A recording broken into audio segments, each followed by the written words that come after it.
Taylor Richardson. Hey, what's up? Jimmy Kennedy. Hi, how are you?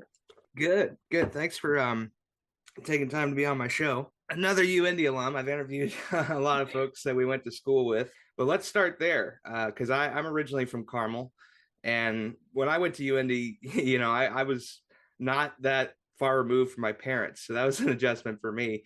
What kind of brought you to UIndy, and where? Tell me about growing up for you in Indiana. Where I'm from is not too far from Indy. It's like an hour and a half drive. So I sort of knew of you, Indy, not really growing up, but as I got to high school, it was, they did that big push where they're like, go to a state school, go to a state school, or something like that. UIndy is technically not a state school. Um, It's my private, student, yeah. yeah, my student loans will tell you that. But I initially was very set on going to school in New York. Right. So I applied to like NYU and like Bard and those places because I was like, I'm moving as far away from Indiana as possible. And I did end up getting in to some of those schools, but it was just like not financially in the cards. Like there wasn't a way I couldn't take out enough loans. Right.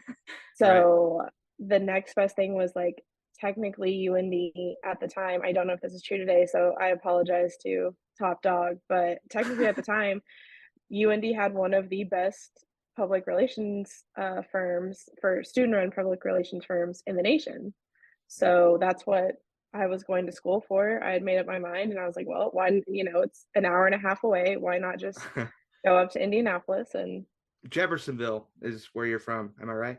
Jeffersonville, Indiana, the good old Um, Dirty J.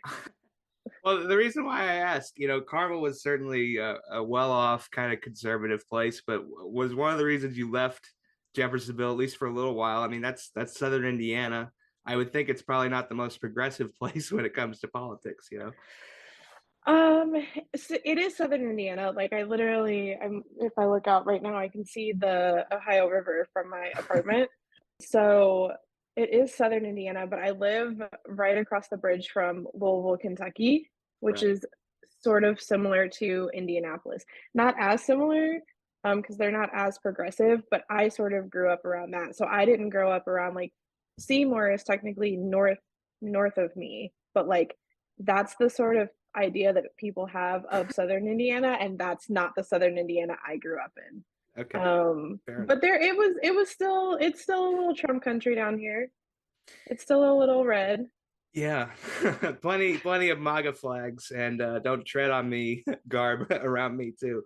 But you did bring up that you were part of UNDPR, and when people think of public relations, it's kind of a broad term. How would you define public relations? Oh God.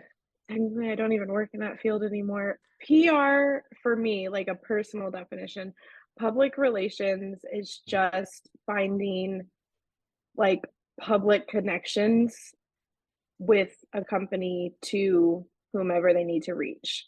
Right. Like that's a really loose definition, but like making sure that whatever message that you're wanting to share gets shared on behalf of your company and that people understand the perspective or the work that you're doing and they know what's going on and they understand why you're doing it so that it's not somebody that's just like, hey, look, Right. this company is doing XYZ. They're like, oh, that's the company that's doing that. And they're doing that because it helps this and that sort of thing. So, like, it's Yeah. connecting the company to a community and making sure that they understand sort of what's going on.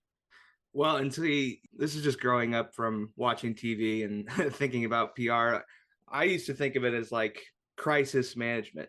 Some situation happens, and then you have the person that has the prepared statement. I mean, was that sort of what you anticipated going into the program? Yes, because I initially so I was like a Scandal fan, Right. Yeah. and also a fan of West Wing. So like I was that nerdy kid that watched The West Wing as like a child, which says a lot about who I am now. But I went in fully like under the impression like I was gonna be Olivia Pope. I wanted to be CJ. I wanted to like I could fix any problem and no one would know what was going on and I can cover everything up and like oh, the president's having a cheating scandal. Don't worry, I've got this, that sort of mentality. Right. And And it is a little bit of that, like, especially if you stray away from, like, brand and more into, like, personal PR, like celebrity PR or PR that deals with media, Uh-huh. it is a little bit like that, I'm not gonna lie. It's not as, like, fun or cute, like, it's not as fun as, like, Olivia Pope getting to, like, march through Washington like she owns the place. Right. Um, but that's definitely what I was expecting, and then I got there, and of course, I had phenomenal professors who were sort of like, "Let me bring you down to earth and make sure that you know that that's not what it is, and that's not the whole truth, but also that you know how to handle those crisis situations." Well, and another set of images that pops into my head when I say the words public relations, and it kind of delves into marketing a little, is the show Mad Men. At least from a men's perspective, like I thought that you would have a group of guys just throwing out ideas, and then they just get executed by somebody else. But it's how much of it was sort of individual work, and then a group of people working together. I'm sure it's probably a mixture of both. So that's the big common misconception about public relations. Like Mad Men is not PR. Mad Men is full blown like marketing advertising. Right. And it glamorizes that too, but like Mad Men is pretty on the nose with like advertising in the advertising world. Whereas like PR is more like I said, like the scandal, which is a little bit far off, but I definitely also had that mentality going in where I was like, it's fun. Like marketing, communications, like all of that is just going to be fun and you just have to be creative. And then you find out that it actually is. It's not necessarily not teamwork, but Right. it is kind of a solitary work environment. Yeah. Like usually when you do PR, you're doing it for a client or if you work agency, which is where I started, like you're doing it for a client and you're on a team, but like the team is built of multiple people that all do different things. So it's kind of you doing PR with a creative person and with a digital person and that sort of thing. So it's just sort of you planning and then bringing your work to a team of people that are kind of like, oh, that sounds cool, but they're not Right. the experts. So like it didn't always feel like Mad Men. Now what I do now feels like Mad Men sometimes. Like What are you that doing feels now? like Mad. I am the head of community for an insurtech startup called Loop. It is an insurance company, a car insurance company in specific, and we are mission based. So our goal is to eliminate credit score from how people are rated. So right now, like in car insurance, which I know doesn't seem super like sexy and fun, but Right. right now, like when you go to sign up for Progressive, things like, hey, do you have a college degree? Do you own a home? Where is that home at that you own, and what does your credit look like? And all of those things sort of are stacked against you to figure out if you are a good driver or not, Right. which is not the case.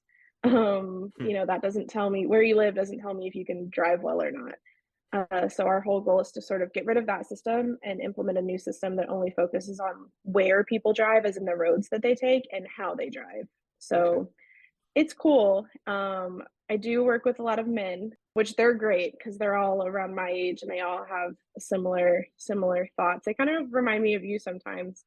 Um, That's good. Yeah. and yeah. No, they're great. They're great. But that's where we get like the round table where we're up there, and because we're a small startup marketing team, a lot of it is like, okay, what should this look like? What should this sound like? And a lot of times it's okay, that was a cute idea, but no, that's not going to work, and that's where the Mad Men sort of comparison is.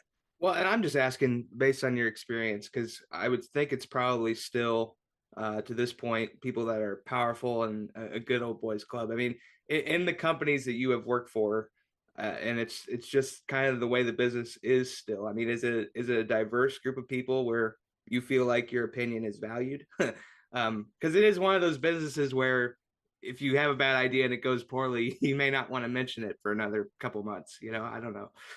Where I'm at now, and I'm not just saying that because it's where I'm at now. Right. Um, where I'm at now is actually incredibly diverse. This our two co-CEOs. One is a female, and the other one he is an Afro Latino man, and he's only like 3 years older than I am. Half my team is not; they're people of color. a lot of the company, I don't want to say the majority, but almost the majority of the company are people of color. Right. So they are a lot more open. However, from the female perspective, and also because I am still one of the youngest people on the team, Uh-huh. you do have those moments where like I'll say something and they'll sort of look at me, and I know that they appreciate and they value my opinion, Right. but where in my brain, because I'm conditioned and the work environments that I've been in the past, I do go into that mindset where I'm like, I'm not bringing up another idea for a solid 2 weeks because this was Right. embarrassing, Right. and I don't want to feel this ever again. One class that I know we took together was Media and Society with Doc G. And the one documentary that stands out to me was the one about cause marketing, which is when you tie like a charity to a business to try to generate profit. And I think that's sort of being thrown out now. It seems like profit is really all that matters in 2022 to private businesses. So that documentary pops in my head time and time again with what I'm seeing now. Yeah, I think you see that pretty much. Like, you question everyone's motives. Right. Even when they do something good, you're like, well, why are you doing good? Like, are you actually trying to do good, or is there a tax break involved here, or are you just trying to make yourself look good? Hmm. And as somebody who works on the back end of that, you get a little jaded. You get really jaded. Like, you Yeah. see somebody like they're doing something nice, and you're like, yeah, but because they're doing that, they're going to get X amount of dollars back later, or they're doing that, but that charity that they're supporting is actually like back funneled and back channeled by them. Right. So you get super super jaded, and it's kind of heartbreaking. But my company is actually a B Corp, Right. so we have to do everything with the public interest in mind. Otherwise, like, we can get sued, essentially. Well, and we'll get into the 2016 campaign, flashback to that when Trump took over. But PTSD. I was thinking about it. I was on election coverage with WICR. And thankfully, being from Indiana, we're always the first state to report, so we can get that pain out of the way. But it wasn't that Trump won, or it wasn't that Hillary lost. It was that Trump won. Like, I think that was the bigger thing. Like, are we really gonna have a reality TV star as POTUS? That was unbelievable. That was awful. That night was rough. And Yeah. I knew, like you said, Indiana reported first, and I knew which way Indiana was going to go. Like, there was Right. not, like when you live here, it's not that like, oh, my vote doesn't matter, because it does. Every vote matters. But you're just like, I'm voting, and I know that she's not going to win this state, but that's Right. okay. And then I just remember, I think you had texted me that night. Several people had texted me that night. They're like, do you see what's going on? And I just remember, literally, I tell the story all the time.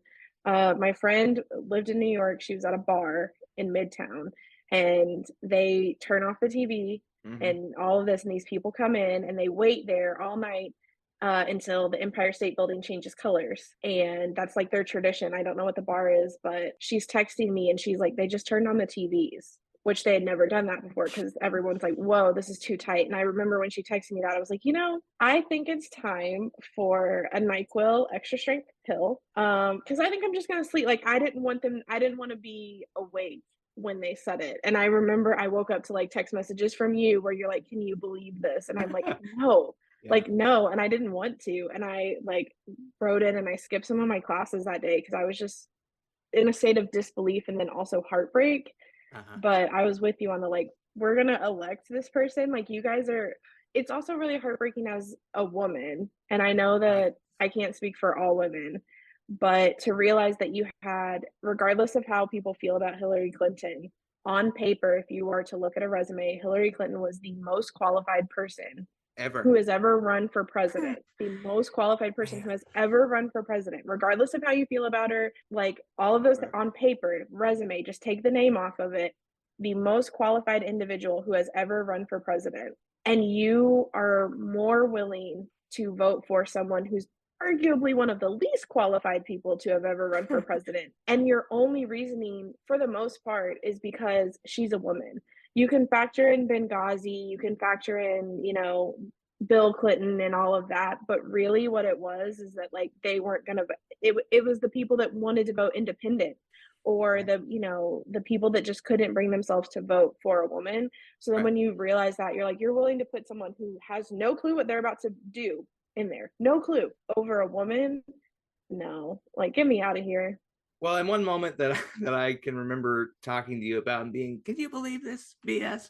It was this was even before he was elected. It was when he mocked the reporter with a disability. Like, wasn't even elected at that point. Did that shit on live TV. If he does that on live TV, what does he do in private? That was my question. And I know that, I mean, I'm not calling out anybody individually, but it makes me go, how do my friends vote for that guy? Knowing I could have easily been that reporter in that situation. I think that was a thing that I used to get. I mean, I told you I watched The West Wing as a kid, Yeah. and like my parents have voted for both Bush. They voted for Bush twice, and they voted for Obama twice. So it's not like I didn't grow up seeing sort of both sides, but I've always been sort of on the left and didn't know it when I was younger. I didn't know it. I just knew that I had these ideas. Right. And I could never understand why, like, some of the concepts, some of the most basic human concepts, people would disagree on. Mm-hmm. But I would always get in trouble for that. Like, they'd be like, no, you can't, you can't think less of someone because of their political opinions or something. But I think what the 2016 election did is it really shined a light on, yes, you can. Because how can you vote? How can you Right. be friends with someone that can support that? Because that's what the pills you have to swallow when you support a political candidate are massive sometimes, but you have to look at the pills that everyone's willing to swallow. And so I agree with you. Like, Yeah. what he did, there were so many things that he did that were just god awful, and then people still voted for them and just wanted to be like, well, that's my political opinion, it has nothing to do with me as a person. And I'm like, no, it has everything to do with you as a person. Like, every single part about you is okay with what he did, because what he did was not a boundary. He didn't cross that for you. Like, you're okay with that and you still voted for him. So I think it opened that door for a lot of that to actually come in and be valid. And instead of people being able to say, well, that's just their political opinion, or we can all still be friends. It's like, no, we can't, because I don't support that. And it's not just because, Jimmy, you're my friend. I wouldn't support that, period. But Right. then to have a connection and be like, that journalist could have been Jimmy. And I know how hard Jimmy has worked Mm. and doesn't deserve that treatment. Like, I didn't even have to put myself in the shoes of that could have been my friend, just a human being in general, and you don't do that. Right. But for other people, that wasn't a line that he crossed, which was crazy. I love you for that. Thank you. I was thinking about too, something fun that you should do is look up 2016 GOP convention and watch Ted Cruz say vote your Oh conscience. God. The evolution of the party and like their mainstays and how the Republican Party, the party that abolished slavery, has now become a fascist movement. It's sad to see. I mean, I've never agreed with them, but the evolution of the party is really sad to see in real time. you know. It is. Well, I mean, I've never, like I said, I've never really agreed with him either. I've never been on that. I think the worst part now is just how blatant it is. Like you said, it's fascism at its finest. And the really sucky part is, and I don't want to say that like everyone is ignorant or anything, but there are people that are just, they Mm-hmm. don't know that that's what it is. And they think that you're being extreme when you say that. But I'm like, it is the Bush administration, which, don't get me wrong, they weren't anything great, but the 2004 Bush administrations were nothing Mm-mm. like what the Republican administration or the Republican Party is now. Yeah, nothing. And I would like to move forward. I hope to in 2023, but I think COVID is still a thing. Nobody wants to say it. I think And COVID's real still. the frequency of shootings, we just had another one at a LGBTQ club. I mean, that the way that they're able to just run rampant with no accountability is making life miserable for everybody else who wants the accountability. That's the odd paradigm with this thing. Like, nothing pisses me off more. Like, it's one of those things where it like keeps me up at night type Yeah. situations, and nothing pisses me off more than like the American public wants change. Like, not just Democrats or whatever, like the American public. I think we're up to like, I know that we're at like 80 something percent of people agree with like common sense gun laws. And Mhm. they still won't do it because the NRA is like, no, I'll give you a couple more million. Right. And I'm just like, at what's it going to take? And then even then I don't know what it's going to take, because we watched a school room full of children Mm. be brutally executed, and this is not the first time it's happened. And Yeah. then it makes it, I have a nephew who started kindergarten this year, and don't get me wrong, I'm very much of the like, life will happen, life happens to kids, that's how it is. I don't believe in like being the helicopter person, but it is terrifying. It is terrifying to think that like one day I could get on Twitter, Right. God forbid Elon doesn't kill that, Huh. but like one day I could get on Twitter and like, there's a school shooting and it's his. I get on Facebook and the news is reporting on a school shooting that's his, and there's nothing I can do in that moment because my politicians literally don't give a shit about me. Like, don't know if Well, I can say that, but they literally don't care about me, Jimmy. Like, well, it sucks. I know that Todd Young doesn't, because he's more concerned about filling up his car and worrying about gas prices. And Braun, he's the guy who wants to undo interracial marriage. Like those are our senators, ladies and gentlemen. There you go. So, That's um, Indiana for you.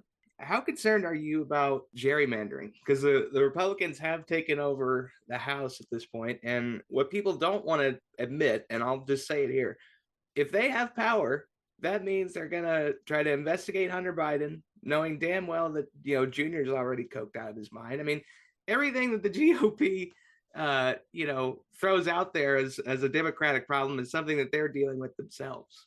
It's just the hypocrisy at this point is palpable. Jimmy, let's just run. Let's run for office. No, I say that all I the think we time, but should. You and I. I'm too like black and white on Yeah. certain issues that like I wouldn't make a good politician. However, gerrymandering is something that like gerrymandering, redlining, all of those things, it's something that again, it's just so blatantly obvious, and the fact that people are just okay to ignore it blows my mind. Like, we should be outraged. Like France, they're like, "Oh, hey, BTW, can you guys work like 28 hours a week?" And France is like, "Absolutely not. I will burn down. Give me a building, I'll burn it down." Like, whatever the building is, we'll protest. And then, their president's like, "So sorry, back to your scheduled 20-hour work week." Here, they're literally like, "Oh yeah, we're going to make it so that literally your vote doesn't matter in this district at Mm. all, so that all of these people don't have a say in who is elected to stand up and advocate for their communities."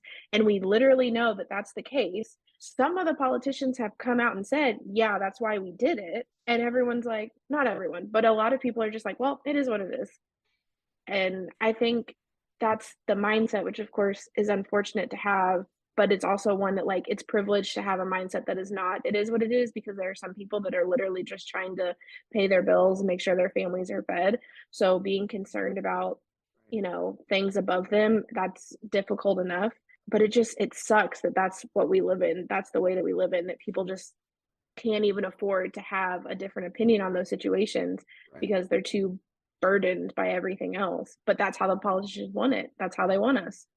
Well, and Jim Jordan has been there for 16 years. I don't believe that he's passed any piece of legislation. He's just the GOP is a wing of chaos agents. They're the professional wrestling celebrity wing. Herschel Walker very well could be a U.S. senator from Georgia.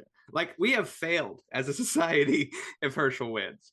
So I don't know. That is so stressful. That's so Right. stressful to think that literally they have an issue, voting for like a literal pastor. Yeah. Like the Right. Republicans that are all the like, we're the conservative Christian party, and I'm gonna vote for a man who Uh-huh. has multiple children by different women who are, who I've left, and I didn't make good choices. I didn't make good Christian conservative choices growing up. And they will literally rather vote for them than a literal pastor. Yeah. You gotta make that make sense for me. Like, someone's gotta make that makes like actual sense for me. or they just need to come out and go, I'm voting red regardless. Because let me tell you, when Mitch McConnell came out and he was like, whatever legislation Barack Obama tries to push through, we will deny. Like, I'll Mhm. never forget that. And I don't even know how old I was. I was probably a teenager when that happened. I'll never forget that. And just being like, so you will, for the better of the people, not work? You'll just not work? Like, that's supposed to be helpful to all of us? I don't understand. And that's why I look at people that vote red. I'm like, so even though this person's literally not going to do anything good for you, you would rather not vote for a person that could do good for other people. And it's Mm. very confusing. It's very confusing. Well, it's obstructionism, and something else that happened. I forget exactly when. It's all such a blur. But I saw a congregation of white folks. They're chanting, "Let's go, Brandon!" in the pews. Like, what is that? I mean, it's amazing to me that we fought, Al Qaeda for 20 years, and now Al Qaeda has come here in the form of MAGA. It's the same thing. It's well, I can give it to you in the way that's probably not like PC. Sure, that's But fine. so I come from a biracial family, and my grandpa was not supportive of that and did not support my mom marrying my stepdad or any of that sort of stuff. So that's sort of what I grew up around. That's the sort of red part of Southern Indiana, I guess, that I lived in. But he told me one time that everybody one day was going to look like my sister because she's biracial, and he was like, he said we should all be scared because he said one day everyone's going to look like her and no one's going to, and white people are going to be the minority. Mhm. And like it's one of those things that's like always stuck in my head, and as I've gotten older I have realized that like that is a legitimate deep fear that a lot of white people have, is that they're going to become the minority, which inevitably they will, obviously, um, but that they'll be the minority. And in my head, I'm like, well, what are you afraid of? Do you know how minorities get treated in this country? And now you think that that could be happening to you? Well, you guys are the ones inflicting that. But it's that deep seated fear that, like, they're going to lose their position of power, Right. and because of that, they're willing to go to great extremes, like, let's go Brandon and QAnon and all of that stuff. I'm like, that is bad. Like, that is literal bad. There's three, I don't know if you've heard of the three percenters. I've heard of them, but remind me. They're just an organization. It's heavily racist. It's sort of like an involvement of the KKK, if you will, with the same sort of mindset as QAnon. So like, and QAnon ain't too far off from the KKK either. No. But my neighbor and my last, where I lived a few months ago, right before I moved here, they had a truck with a 3% symbol on the back. Mm. And I just remember, it's one of the reasons why I moved, but I just remember being like horrified because I was like, oh, I know what you stand for. And you're crazy. Like, you are Yeah. not above going in and slaughtering a church full of Black men, women, and children because you think that you're superior. And I'm like, the fact that that's still a thing that people feel comfortable to do, like, people feel comfortable to have that on the back of their car. Like, I'm openly telling you that I am the worst kind of individual to be around. And I'm okay with that because in this country, we're fine. My job's not affected, Right. my friends, none of the, like, people just accept me for that. They accept me knowing that I'm a terrible person. And it's that, well, no, and then I think, so I'm just like, the fear that they have, I feel like there are people that, like, Right. they don't necessarily agree with it, but they tolerate it because they're also still afraid that, like, white people are not going to be in power, and what does that mean for them? Well, and that's if I have any anger toward any group of people, and I don't mean to put down this group, but white women who vote against abortion rights, those are the folks that get to me. I mean, you're voting against your own kind. It doesn't take away abortions, it just makes it more difficult and it will kill women. This is life and death. So, Listen, white women will always vote in their best interest yeah. every single time. And they've said it time and time again, especially about abortion. Like, abortion doesn't affect wealthy white individuals. Abortion affects the less fortunate minorities Right. because it takes away access to basically their own autonomy.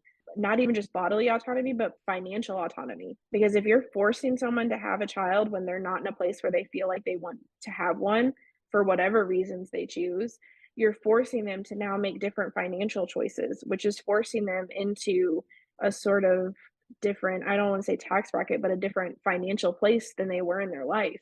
And you're Right. holding that over their head. A lot of white women, a lot of white female voters don't have those same concerns. Like they don't. Like they'll find a way to get an abortion and not get in trouble for it and they'll be fine. They'll also vote the way that their husbands vote because, at the end of the day, that's what's going to keep them quote unquote safe. And I don't mean as in like safe from harm, but safe from any blowback, in their home or in their own communities. And I think there's a lot of cowardice in that when it comes to white women and what they say that they stand for or how they like respond to these moments. Like, we need you. And when you need people to stand up for you, you expect it. Mhm. But when everyone else needs you to stand up, you're happy to sit it out or vote the other way. And it is really heartbreaking. Not just like you're voting against other women, but it's just like time and time again, you let everyone down, Yeah. like every single time. But I still don't get the most angry that I will always be is with white male voters every single time. Because, well, I gotta be honest, like white women, that sucks, but like we've learned to expect what to expect. But white men are the ones that are holding everybody down. The white female vote will make a difference, but the white men are literally pinning all of us down. They're the ones that gerrymandered. They're the ones that voted for the people to gerrymander. They're the ones that pushed the legislation that we're now trying to fight or get rid of, and that sort of stuff. Like at the end of the day, I gotta be mad at the white men. Something that's going to hurt liberals in the next election cycle. And we already alluded to it. Mr. Elon, has already bought Twitter and is actively trying to decapitate it as we speak, as we're recording this show. I mean, this is where capitalism gets dangerous. $44 billion for a social media platform when he could have cured world hunger, educated everybody. Like, there's so much better choices for $44 billion worth of capital. There are so many. Well, first of all, there should be rules in place that can't happen because Twitter is an incredibly important platform that a lot of people use. And I don't think people understand that Twitter is more than just social media.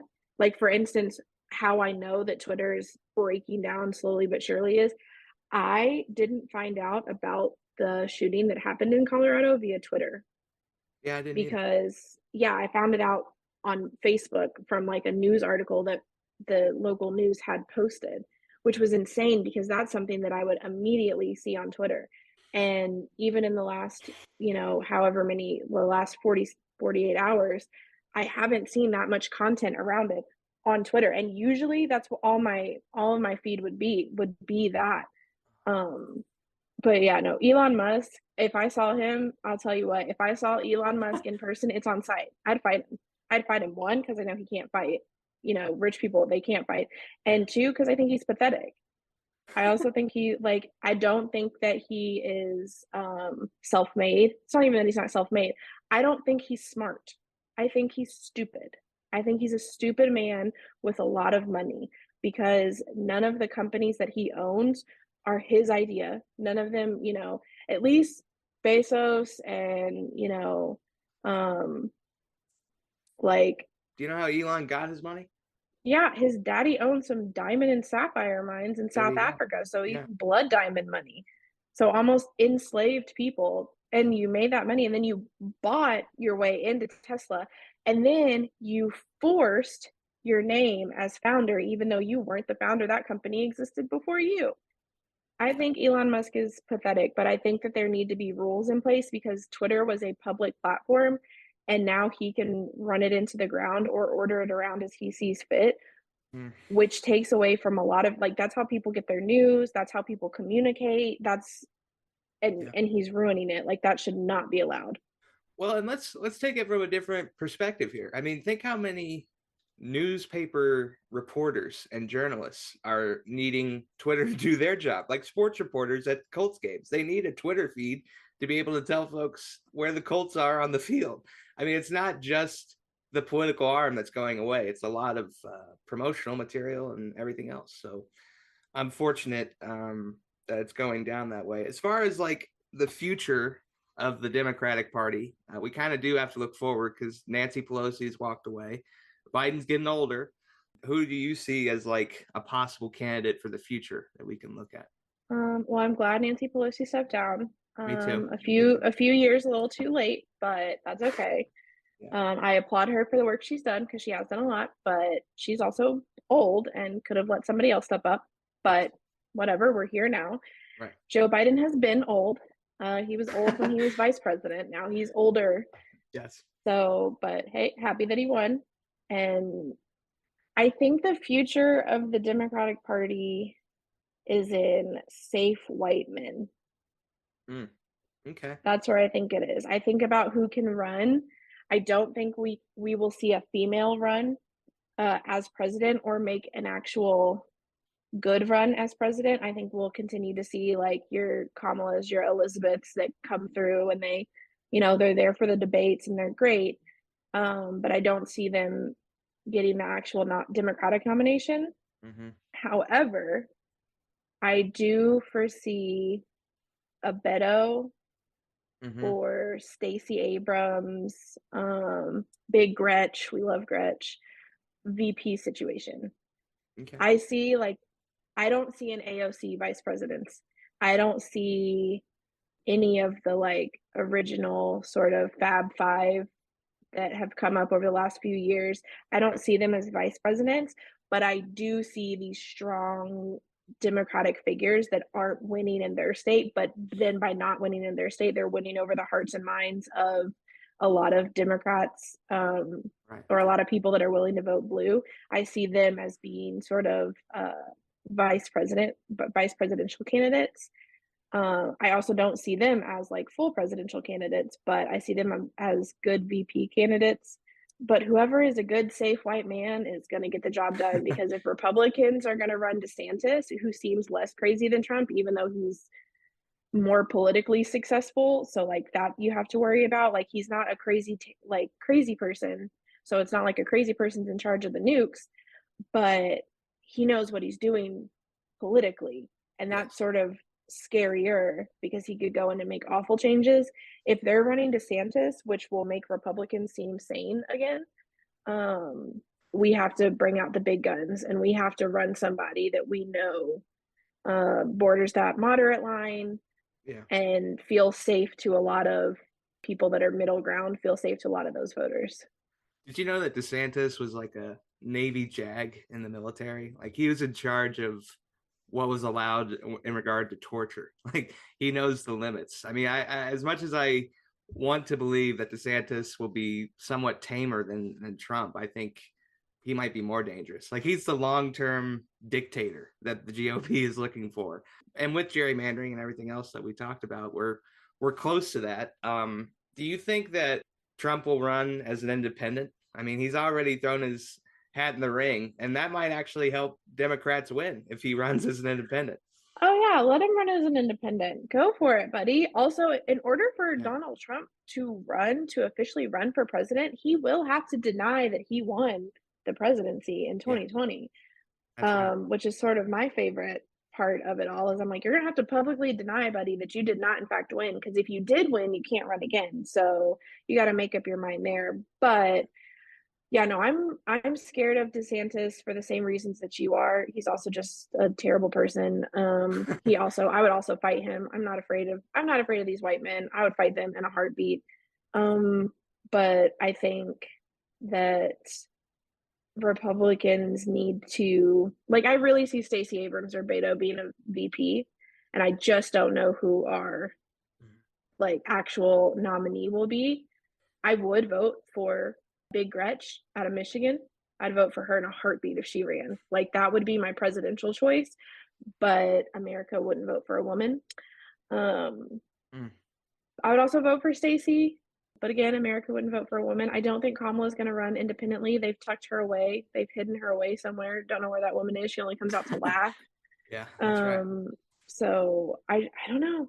I don't know who we're going to run against DeSantis. I just know who we have to sort of pull the other voters that are not sure. Like, who's going to Right. pull the various communities that need to be pulled in? And I just know who those options are, but I don't have in my mind right now a big front runner for presidential candidate. One other thing I want to mention with Twitter and the chaos that Elon's trying to ensue. He put back Trump's account, Kanye's account, MTG. Like, that's what scares me is that they're soldiers who are out in the battlefield ready to go. They're going to get their commands from these tweets, and then more chaos is going to happen. It's sort of out of control. Like, no one expected the internet to be this much power. And it sort of is nuclear power the way that Twitter is used. Which is why there should be rules and regulations in place so that a billionaire Right. who Right. wants to create his own version of free speech, because that's not what he agrees with, he doesn't agree with free speech at all, he shouldn't have been allowed to buy it. He shouldn't have been allowed to buy it. And he's either going to run it into the ground, as in it's not going to exist anymore, which is going to break my heart because I've had Twitter since I was 14 years, 13 years old. Yeah, I've had it for a long time. That's my go to. But he's either going to do that or he's going to make it a space where no one is safe. And people are going to, they're going to, oh, you're whiny Gen Z BS on safe spaces. But you should be able to exist on a social media platform without encountering intense harassment and hate and vitriol. And it should be a place where you can enjoy it to the best of your abilities, because you can't just go to your local Target and stand there and start spewing hate speech and expect nothing to come from it, that security won't remove you, or that somebody won't argue back with you, or that the police won't come. So that should sort of be the same thing online. Like, nobody should just be allowed to say whatever they want if it's harmful or hateful, Right. or can cause mass murder in some of these cases. And yet they will, because that's how Elon views free speech. Now, if you talk some crap about Elon, if you say something about him, he'll ban you or he'll fire you from Twitter, because Yeah. that's the free speech he believes in. However, that's Right. not true to the actual platform. Well, in the podcast that I worked with my buddy Noel, when he posts the podcast link now, it says when you click it, it says this link might be harmful to your device. So, Elon is onto that. And Taylor, you can do pretty much anything with the education that we have. But I'm just curious, do you hope to run or help a campaign in the future? I think you'd be great at that. I think I'm too. Believe me, I love nuance. I Yeah. do. I'm a Gemini. I'm an air sign. I love to debate and learn, and I learn from debating. So don't Yeah. get me wrong. I love all of it, but I think where we're at right now, and where we will probably be for the next 20 years, is in a place where you can't be so black and white. Like, I don't think that billionaires should exist, period. There's no ifs, ands, or buts around how I feel about it. So I don't want to debate or negotiate or argue with somebody on that, because this is how I feel and you're not going to change my mind. And if I'm not going to change your mind, then so be it. I'll just think you're stupid. But like, Yeah. that would be me as a politician, and I don't know if that's necessarily helpful. Yeah. However, I still would like to see myself as like press secretary, There you go. for the White House, just because there's that little inner CJ, that little inner West Wing in me that wants to shine. So I don't know, maybe one of my coworkers has joked about if they ever ran, like they would put me on their team immediately in some capacity. So I think I'm probably destined for politics at some point against my will. But I don't think I ever personally could run. Like, I don't think I have it in me. It would take like one person to like, Yeah. like the guy that was like the person that laughed at the Beto rally when they were talking about Uvalde. Boom, Like, boom. I he like people think he went off the rails. I would straight up like gut them. I would end their whole family. It would just be over. Yeah. I would roast them to the high heavens, and then like nobody would vote for me because I just called somebody's mom like the C word, because I don't believe in that. So I'm not meant for it. I've only been to DC once, and I went for an award ceremony, and we went to Arlington Cemetery, the Lincoln Memorial. Every place that you would probably want to see in a few days. And politics is too much walking for me. So I'm telling you right now, I'm not gonna run for office, but if I did, you would probably be on the short list for my press secretary. So just letting you know. Um, Thank you. Also, not that it's any relation, but it's the anniversary of JFK's assassination, and there's no relation, but I don't even want to try with my last name and the way that I think it probably wouldn't do very well for me. But I didn't yeah, even think about that. Oh my gosh. it's November 22nd. Are you a conspiracy person? Do you think that there's something more to JFK and how he was brought down? Unfortunately, Oh, like, do I think it was an inside job? yeah. Oh yeah, for sure. So is Martin Luther King. I don't Like, think that Oswald acted alone. That's definitely a lie. nah, I think Kennedy was a CIA situation, and yeah, I think he was a CIA situation for sure. Because I think he was a little, which is crazy to think, because like his politics then are nothing like politics now, but I think he was a little too left. I think he Yeah. was a little too left and a little too in agreement. And I think that they were like, if we get rid of him and we just stick in his VP, we might be able to balance the scales a little bit. Right. Um, but if there were there's a couple. I don't think we landed on the moon. You Well, don't the think first, I so? don't think we were. No, I think we did. I just don't think we recorded it. So I think that was done in a studio. I think we touched it for sure. Like I think we looked at it and was like, wow, look at that. But I think we came right back down. Because are you telling me that you landed on the moon before you invented the iPhone? I think the technology could have been there. It just wasn't available to the public. You know Mayhaps. what I'm saying? I don't know. Yeah, for sure. I do think Yeah. aliens exist because I think it's just incredibly selfish to think Sure. that in this whole universe ain't nobody here. Just us. So I think aliens exist. And I think that I think that Mitch What about the McConnell is like dying. say that again? I think Mitch McConnell's dying and he's not telling anybody. He's on turtle time. He's got another 20 years, man. Don't say that. Don't speak that into existence. I hope I'm wrong. Did you get screwed in the Taylor Swift situation? I want to document this. No, Purchase I those? didn't. I Okay. did get tickets. I got tickets. Okay. What was the whole thing? I could you explain Oh it God. quickly? Yeah, I I'm can. sorry. Oh yeah, for sure. All If right. there's one thing I can do is I can talk pop culture events.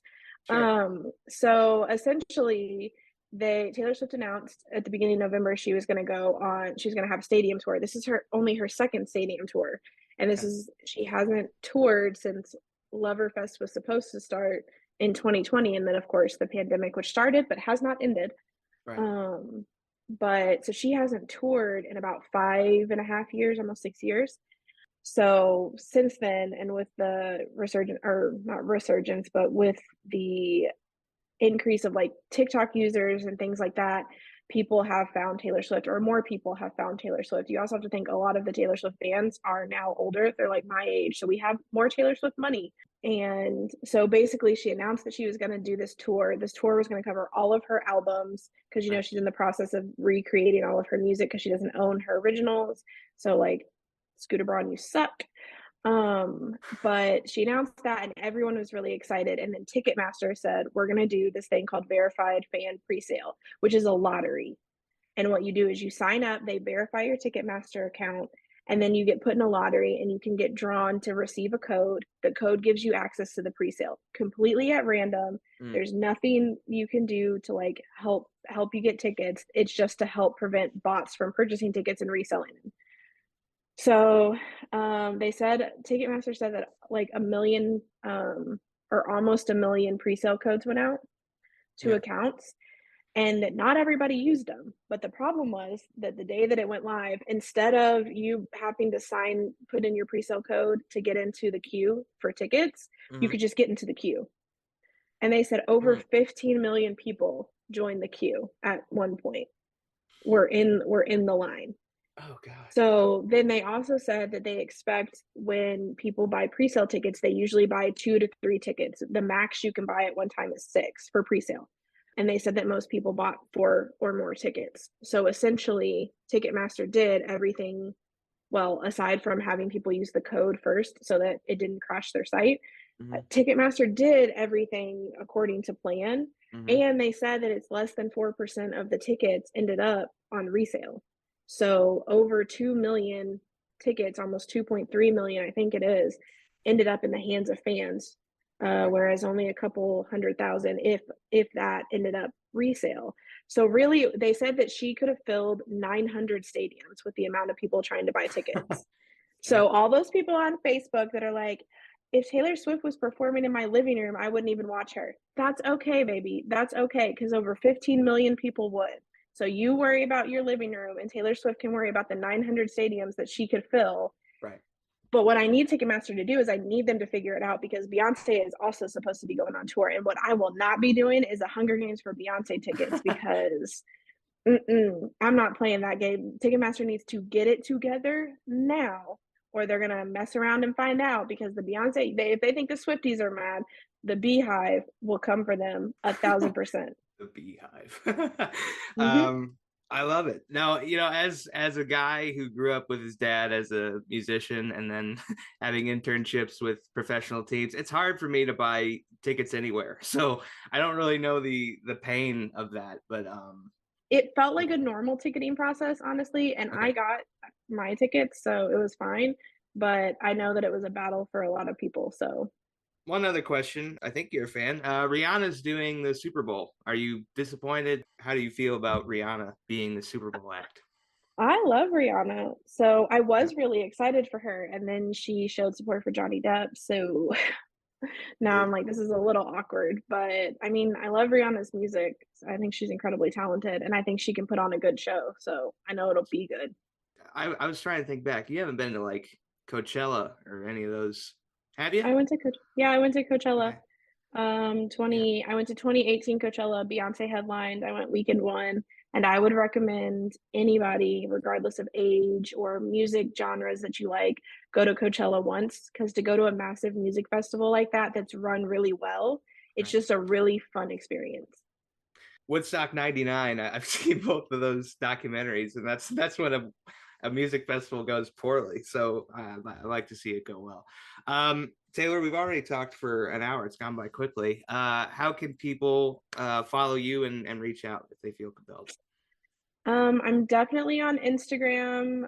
I think it's because I'm Taylor. I had my Instagram hacked. I had to change my name, so I don't know it off the top of my head. And then I'm on Twitter for however long it's gonna last. And it's your girl Taylor. And then yeah, if anybody needs anything on the social digital community side of marketing, literally, I'm your girl. Awesome. Hey, folks, to hear this again, you can check out my website, jbkonair.com, or get access to the podcast anywhere that you get your podcast by searching JBK on air. You can donate to the show in the description. And until next time, have a great day and a better tomorrow.